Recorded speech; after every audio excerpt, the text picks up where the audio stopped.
olmasaydı bugün kaderiniz farklı olur muydu sizce? Yani doğduğunuzda piyanoyu gördünüz, tınıları dinlediniz. Müzik Evet, seven yani. bir aile. Acaba farklı olur muydu? Hiç düşündünüz mü? Herhalde ben çünkü annemi dinleyerek başladım çalmaya. Annem resim yapsaydı ben de herhalde resim yapardım, bilmiyorum. Herhalde insanda büyükler çok o yaşlarda etki yapıyor. Ama çok plak dinliyorlardı, oda müziği yapıyorlardı. Bütün aile, herkes amatör olarak bir enstrüman çalıyor. Evet. O çok yani böyle bir ortamda olunca başka türlü olmasına imkanı yok. Müzisyen olmasaydınız ne olmak isterdiniz? Hiç düşündünüz Tek mü? yapardım tabii ki.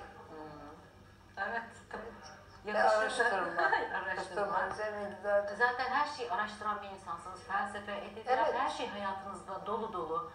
Peki bunun dışında bir gününüzde ne yaparsınız Edilbret? Nasıl? Bir gün içerisindeki yaşantınız şöyle O bir gün- boş bir gününüzde ne yaparsınız mesela? Neler seversiniz? Neyle Yerine göre, ilgilenirsiniz? yerine göre bazen uyurum mesela. Evet. Çok ihtiyacım olunca.